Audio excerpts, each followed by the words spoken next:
오늘 우리에게 주시는 거룩한 하나님의 말씀은 시편 1편 1절에서 6절까지의 말씀입니다. 구약성경 805쪽입니다. 시편 1편 1절에서 6절까지의 말씀을 제가 받들어 읽겠습니다. 복 있는 사람은 악인들의 꾀를 따르지 아니하며 죄인들의 길에 서지 아니하며 오만한 자들의 자리에 앉지 아니하고 오직 여호와의 율법을 즐거워하여 그의 율법을 주야로 묵상하는도다.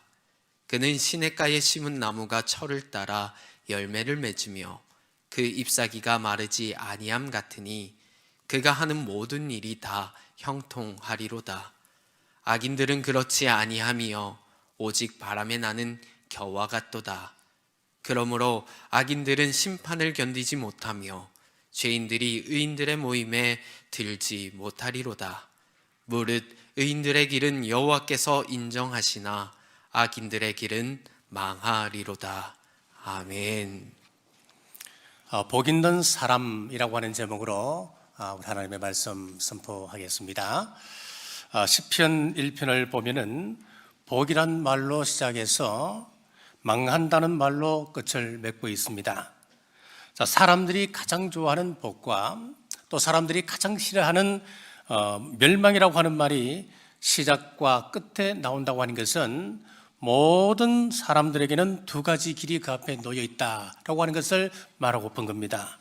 그럼 우리가 생각하는 복은 도대체 무엇입니까? 돈입니까? 건강입니까? 또 오래 사는 것입니까?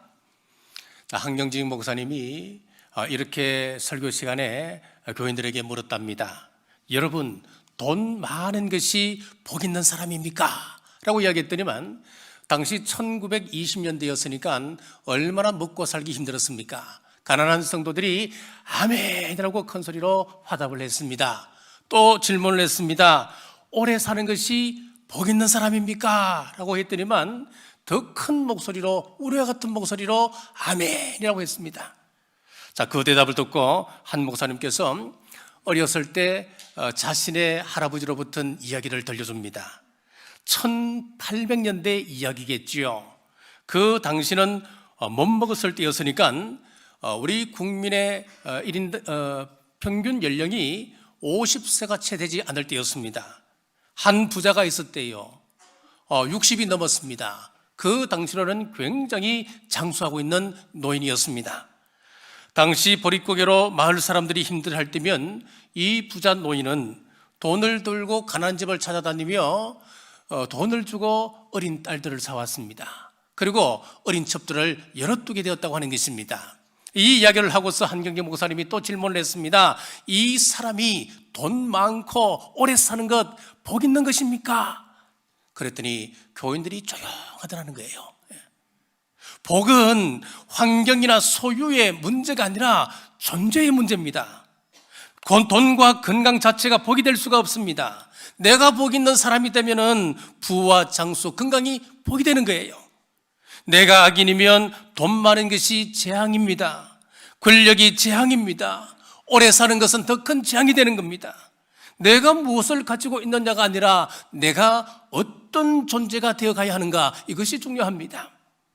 똑같은 물을 먹어도 양은 사람을 살리는 젖을 우유를 만들어내지만은 뱀은 사람을 죽이는 독을 만들어내는 것입니다.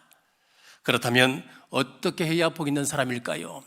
자, 첫째, 멀리할 것을 멀리해야 합니다. 1절 말씀입니다. 복 있는 사람은 악인들의 꾀를 따르지 아니하며 죄인들의 길에 서지 아니하며 오만한 자들의 자리에 앉지 아니하고. 우리가 멀리해야 할 것 세 가지를 이야기합니다. 악인들의 꾀, 죄인들의 길, 오만한 자의 자리. 자, 이 세 가지를 멀리하라라고 말씀하고 있는데, 자, 이 세 가지를 자세히 살펴보면은 서로 깊이 연관되어 있다고 하는 것을 알 수가 있습니다. 먼저 시작은 꾀, 생각입니다. 언제나 사탄은 악한 생각을 우리 머리에 넣습니다. 우리가 그 생각을 물리치지 아니하고 그 꾀를 따르다 보면 어떻게 되는 줄 아십니까? 그것이 길이 됩니다. 죄의 길이 되는 것입니다. 자, 그럼 길이라고 하는 것이 뭡니까? 이 세상에 처음부터 길인 것은 아무것도 없습니다. 원래 이 산이 하나 있습니다. 아무도 들어가 보지 못한 산입니다. 누군가가 첫 길을 냅니다. 낯을 들고 풀을 걷어면서 길을 내기 시작했습니다. 한 번, 두 번 걸어가기 시작합니다. 사람들이 보고 그 길을 또 따라갑니다. 여러 사람이 여러 해 동안 따라다니다 보면 자연스럽게 길이 나게 되는 것이지요. 죄의 길이 나는 원리도 이와 같습니다. 처음 죄를 지을 땐 심장이 콩닥콩닥 뜁니다. 마약을 하는 사람들도 처음 할 때는 심장이 콩닥콩닥 끓여 미친답니다. 처음 불륜을 저지르는 사람들도 가슴이 그렇게 뛴답니다. 두려워서. 아직 길이 나지 않아서 그렇습니다. 그런데 이 일을 한 번, 두 번, 세 번, 네 번, 여러 번 하다 보면 내 마음속에 두려움이 사라집니다. 왜 그럴까요? 길이 났기 때문에 그렇습니다. 처음에 죄를 지을 때는 그렇게 가슴이 콩닥콩닥 뛰던 것이 더 이상 뛰지 않습니다. 그 일을 쉽게 합니다. 이게 죄의 길이라고 하는 것입니다. 이 시간 내 마음속에 몇 가지 죄의 길이 나 있는지 여러분 곰곰이 점검해 보십시오. 죄의 길임을 알고 있음에도 불구하고 아무런 죄책감 없습니까? 그렇다면 이미 내 마음속에 그 방면에는 죄의 길이 나 있는 겁니다. 자, 빨리 돌았어야 합니다. 만약 계속해서 죄인들의 길을 따르다 보면은 결국 오만한 자의 자리에 앉게 되는 것입니다. 오만한 자의 자리라고 하는 것은 뭐냐면은 죄가 내 속에 또아리를 들고 앉아 있는 거예요. 죄가 자리 잡으면 죄가 그 다음부터는 양심의 가책을 주지 않습니다. 양심의 가책을 느끼지 못합니다. 심지어는 드러내놓고 이게 무슨 죄냐고 큰 소리 칩니다.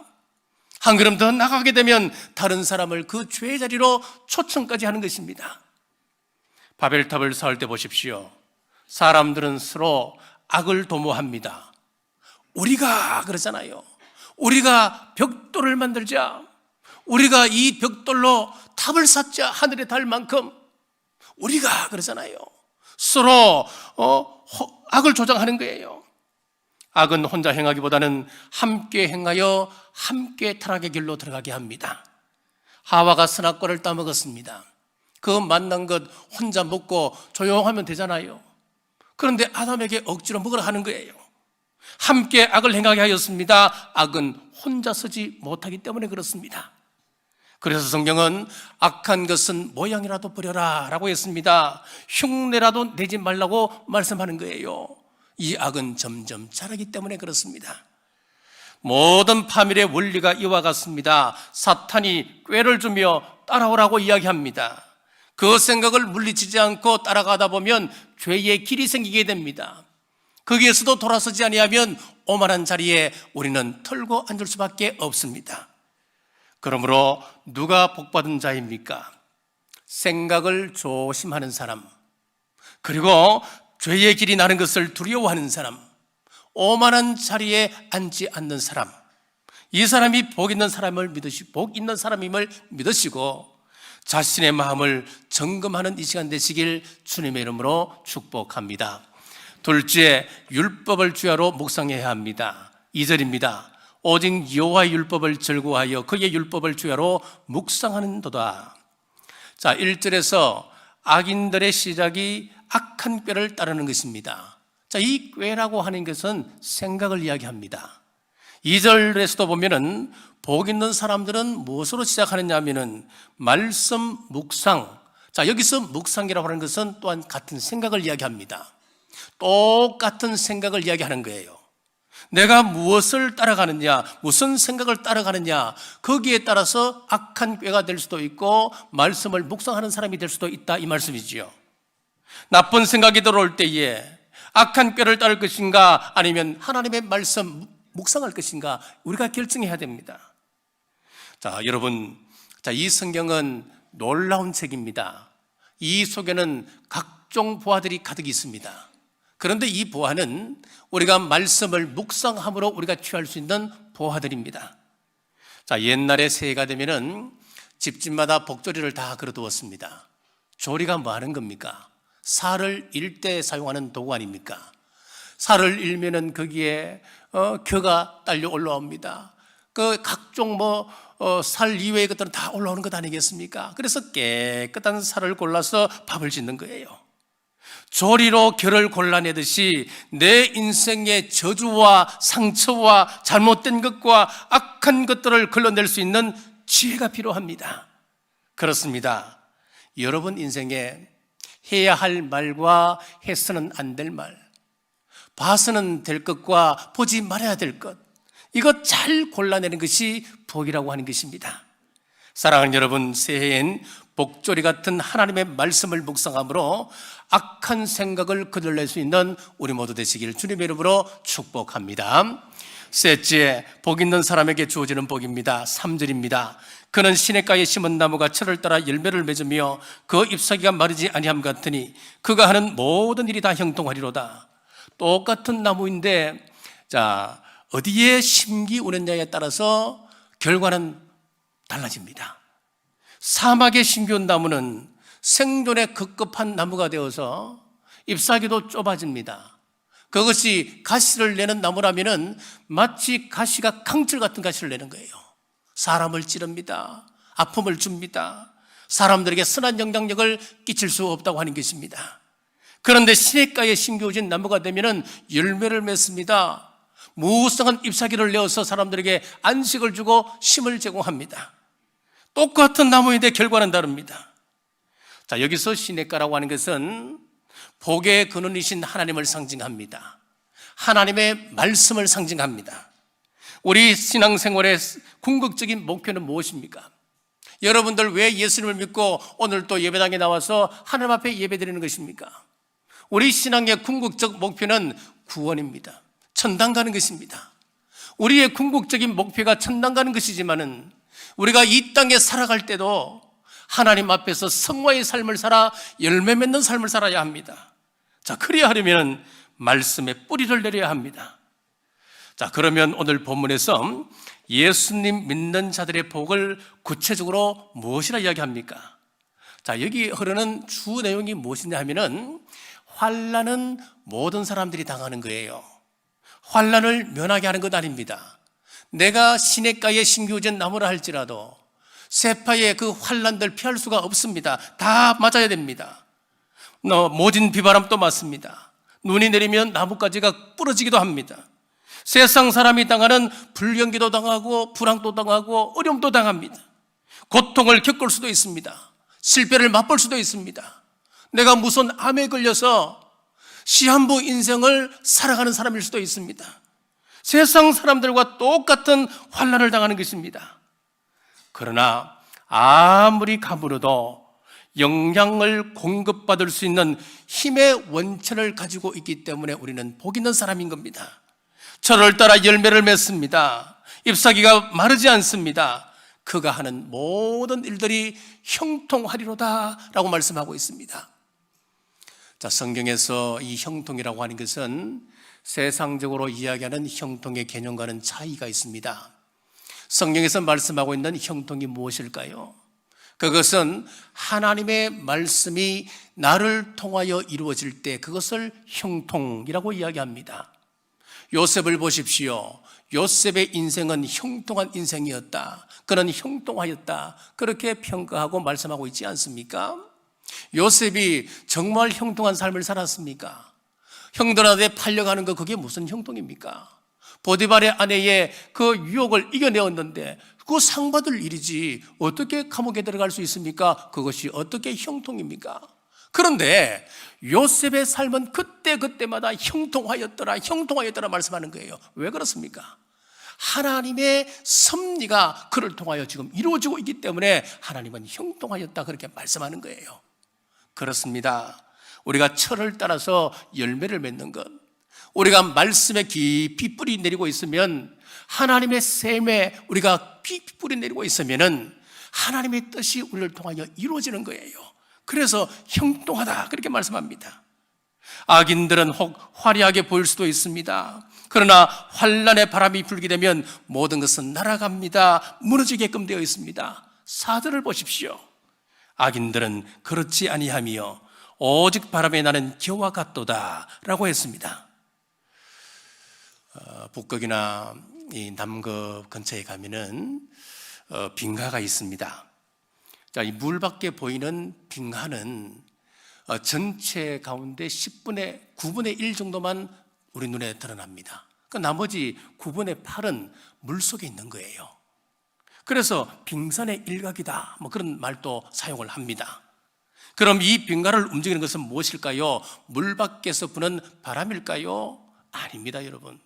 태풍이 불어도 이 빙하는 움직이지 않습니다. 이 거대한 빙하를 움직이는 것은 물속에 흐르는 해류입니다. 예수님 믿는 자의 특권이 이와 같습니다. 물 바깥에서 환난의 바람이 불면 악인들은 환난의 바람에 넘어집니다. 날아가는데 우리 믿는 자들은 넘어지지 않습니다. 날아가지 않는다는 겁니다. 우리를 움직이는 힘은 우리가 뿌리 내리고 있는 말씀입니다. 빙하를 움직이는 것이 물속의 해류이듯이 하나님의 말씀이 우리를 움직입니다. 이 사람이 복 있는 사람입니다. 자, 존 버전의 철로 역정을 우리가 몇 년 전에 같이 우리가 영화관에서 관람을 했었습니다. 참 은혜를 많이 받았었어요. 근데 그 영화에는 이렇게 묘사가 되어 있지 않습니다만은 책을 보면은 이제 기독교가 장차 망하는 성, 그래서 장망성이에요. 장망성을 떠나서 천성을 향하여 길을 떠납니다. 길을 떠나다가 해설의 집이라고 하는 집에 이제 도달을 하게 되는데, 말 그대로 이 사람이 세상에 일어나고 있는 이런 여러 가지 현상들을 이 사람이 설명을 해주는 거예요. 이 세상에 있는 사람들은 저마다 불꽃을 다 하나씩 가지고 있었습니다. 악마가 그 불꽃을 끄기 위하여 바람을 뒤에서 막 일으키는 거예요. 자, 어떤 불꽃은 부채만한 작은 그 바람에도 쉽게 꺼지는 그런 불꽃이 있는가 하면, 어떤 불꽃은 태풍급의 큰 바람이 불면 불수록 꺼지는 것이 아니라 더 크게 활활 타오르는 그런 불꽃도 있는 거예요. 작은 바람에도 불꽃이 꺼진 사람은 이 땅에서 어떤 일을 당하느냐? 환난을 당합니다. 또 재난을 당합니다. 걱정과 근심과 여러 가지 문제가 얽히고 설키고 올 때마다 야단 법석을 떠는 거예요. 신앙생활에 안정감이 없는 겁니다. 갈대처럼 늘 흔들립니다. 그러니 믿음이 제대로 자랄 수가 없습니다. 늘 변종만 울리는 주변 신앙으로 살다가 이 세상을 마감한다는 거예요. 그런데 환난 가운데도 불꽃이 더 활활 타오르는 사람은 신앙이 더 성장합니다. 사탄이 우리 가정을 얼마나 흔듭니까? 그 가정을 흔들려고 하면은 이상하게도 가정에 더 사랑이 넘치는 거예요. 가족이 더 사랑을 합니다. 사업에 시험을 줍니다. 어려운 중에도 더 정직하게 사업을 경영해 나가는 거예요. 이렇게 차이가 일어나는 겁니다. 뒤로 갔더니 이제 설명이가 설명을 합니다. 작은 바람에도 불꽃이 꺼지는 사람은 그 뒤에 보니까 사람들마다 기름 탱크가 하나씩 있는데 그 뒤에 있는 기름 탱크가 바짝 말라 있는 겁니다. 그런데 바람이 불면 불수록, 큰 바람이 불면 불수록 더 크게 불길이 활활 타오르는 그 사람 뒤에 보니까 기름 탱크에 기름이 가득 차 있고, 환난이 올 때마다 더 기름이 더 많이 공급되는 거예요. 환난이 오면 더 크게 불꽃이 일어납니다. 태풍급 바람이 오면 더 큰 불꽃이 일어나는 거예요. 사랑하는 여러분, 시냇가의 신균 나무와 같은 사람이 이와 같습니다. 세상에서 태풍 같은 환난이 불수록 말씀의 기름 탱크, 은혜의 기름 탱크, 믿음의 기름 탱크, 사랑의 기름 탱크에서 더 많은 기름을 공급하기에 힘있게 대적하며 승리의 길을 걸어감을 믿으시길 주님의 이름으로 축복합니다. 복 있는 사람은 생활 속에서도 성령님의 아름다운 열매 맺어 다른 사람들에게 선한 영향력을 끼칩니다. 가정에서 당신 때문에 나는 행복합니다. 자녀들은 아버지, 엄마 때문에 우리가 행복해요. 그런 부모들은 자녀를 보면 아니야, 너들이 복 있는 사람이라서 너들 보니까 내가 더 행복하단다. 내 환경 어디에서든지 행복의 열매를 봅니다. 장애물에서도 복을 보고 고난 중에서도 복을 맺습니다. 그래서 일이 많으면 서임받아서 나는 행복한 사람입니다. 일이 없으면 쉴 수 있어서 좋습니다. 자유를 누릴 수 있어서 좋습니다. 건강하면 활기차게 주님의 일을 감당할 수 있어서, 나의 맡겨주신 사명 감당할 수 있어서 감사합니다. 병들어 있으면 쉴 수 있는 기회를 주셨네요. 감사합니다. 순탄할 땐 평안을 노래할 수도 있고, 역경 가운데서는 나 자신을 단련하고 영혼을 정화시키는 겸손을 배우는 시간으로 삼습니다. 이해가 안 되어도 감사하는 겁니다. 이해가 안 되어도 찬송하는 것입니다. 이해가 안 되어도 하나님을 더 높일 수 있는 것입니다. 6절입니다. 무릇 의인들의 길은 여호와께서 인정하시나 악인들의 길은 망하리로다. 자, 길은 처음부터 있는 것이 아니라 그랬지요. 길은 우리 사람들이 만들어가는 것인데, 악한 길을 만들 수도 있고 선한 길을 만들 수도 있습니다. 우리는 의인의 길을 만들어야 합니다. 특별히 올 한 해는 묵상의 길이 우리에게서 나기를 소원합니다. 말씀을 가까이 하고 말씀을 읽는 습관을 만들어 보십시오. 그러면 여러분 인생에 말씀 묵상의 길이 나고 말씀 읽는 것이 즐겁고 감사한 날이 오게 됩니다. 새해엔 우리 남부의 성도들이라면 1년에 1독 이상 꼭 하시는 여러분 되시길 주님의 이름으로 축복합니다. 받은 말씀을 가지고 기도를 습관하여서 기도의 길을 또한 내시기를 바랍니다. 성경에 보면 기도는 쉽지 않다고 그랬습니다. 사도행전에 보면 초대교회 성도들이 힘써 기도했다 그랬습니다. 힘써 기도해야 기도의 길이 열리는 거예요. 쉬운 일이 아니기 때문에 힘쓰면 기도가 된다, 힘쓰면 기도의 길이 열린다, 그렇게 표현하고 있는 것입니다. 다니엘을 보십시오. 다니엘은 기도의 길이 나 있는 사람이었습니다. 그는 어릴 때 바벨론으로 포로로 잡혀갔는데 성경을 보니까 습관을 따라서 그렇게 돼 있어요. 길이 이미 그는 나 있던 사람이었습니다. 그러니까 그 어린 시절에 바벨론에 가서도 그 적국에서도 매일 습관을 따라 하루 3번씩 창문을, 예루살렘을 향하여 창문을 열어놓고 그는 3번씩 기도했다 그랬습니다. 기도의 길이 있는 사람이었어요. 기도는 쉬운 길이 아니지만은 새해엔 하루 3번 골반 기도의 길을 내시길 주님의 이름으로 축복합니다. 자, 예배 길을 내시길 바랍니다. 주일 출석이 오락가락하는 사람들은 확실한 예배 길을 내시길 바랍니다. 그리고 은혜 받기 위하여 여러분들이 소원을 품고 예배 자리로 나오지 않습니까? 그렇다면은 은혜를 사모하셔야 됩니다. 자, 은혜를 사모하는 방법 중에 하나가 뭐냐면은 앞자리부터 하는 거예요. 이거는 참 중요한 이야기입니다. 한번 카메라 한번 비춰주셔요. 예, 우리 성도들 좀 더 당겨 보십시오. 예. 여러분 어떻습니까? 예. 덤성덤성 이렇게 앉아 있으시고 특별히 앞쪽에 많이 비어 있죠. 예. 그리고 제가 2부보다는 훨씬 좋습니다. 2부에는요 3분의 1은 아예 비어 있습니다. 그래서 아예 2부 때 제가 막 강하게 이야기를 했는데 정보가 나갔는지 오늘 앞쪽이 좀 많이 앉으신 것 같아요. 여러분, 이 참 그래요. 우리 앉는 분들 자리를 보면은요, 자기 자리가 딱 고정이 돼 있어요. 그래서 늘 뒤에 앉는 분들은 뒤에 앉습니다. 저는 내 자리 딱 지키고 있습니다. 그래서 누가 그 자리에 앉으면 내 마음이 여간 불편한 게 아니에요. 전 내 자리인데 하고 눈치를 주고 막 그래요. 예. 그만큼 내가 한 자리가 딱 그 고정이 되면요, 그 자리에 옮기기가 쉽지가 않습니다. 어렵지만은 새해엔 예배 자리도 지금보다는 한 자리씩 앞으로 길을 내십시오. 앞자리에 앉으시면은 여러분 분명 본인은 은혜 받습니다.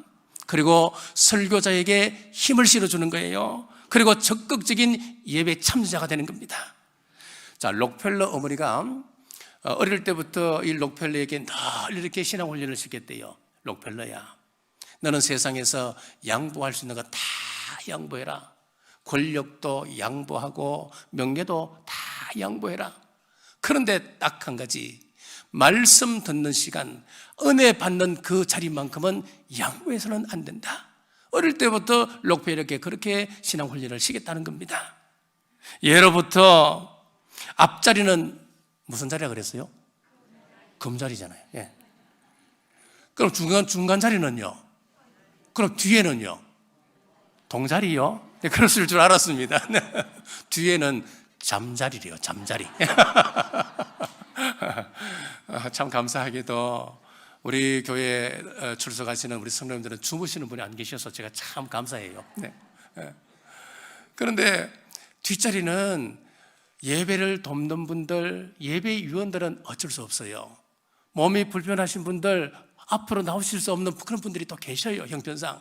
그런 분들은 어쩔 수 없지만은 앞으로 나올 수 있는데도 불구하고 늘 뒷자리 고수하시는 분들은 새해에는 한번 앞자리로 나오는 그 길을 한번 터 보십시오. 예, 분명히 달라질 거예요. 옛날에는 이러지 않았거든요. 그런데 코로나가 오면서 덤성덤성 앞다가 보니까 앞자리는 쭉 빼놓고 뒷자리부터 차곡차곡 나오는 거예요. 이제 코로나가 거의 끝나갑니다. 여러분, 우리 앞자리부터 앉는 훈련을 우리 새해에 한번 실천해 보십시다. 하나님께서 어떤 은혜를 우리 교회에 주실지 기대하는 마음으로요. 그 교회에 찾아갔을 때에 그 교회가 은혜 있는 교회인가 아닌가 한눈에 알아보는 게 있습니다. 뭘까요? 앞자리부터 앉는가, 그거라는 거예요. 앞자리가 비어있고 뒤에만 가득 차 있으면 이 교회는 은혜 없는 교회가. 아니, 새신자가 우리 교회에 와서 그 교회에 등록하겠습니까, 여러분? 예? 그렇지 않습니까? 앞자리부터 차곡차곡 앉아서 예배 드리는 그 모습 보면은 뒤에 오는 분들은 그거 보고 또 은혜 받는 거예요. 처음 우리 교회에 나오는 사람들은 이 교회는 신앙에 은혜가 있구나, 은혜가 있는 교회구나, 그렇게 판단한다는 거예요.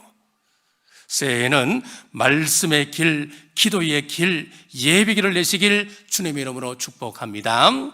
말씀을 맺겠습니다. 노벨 문학상을 받은 해밍웨이의 노인과 바다라고 하는 소설이 있습니다.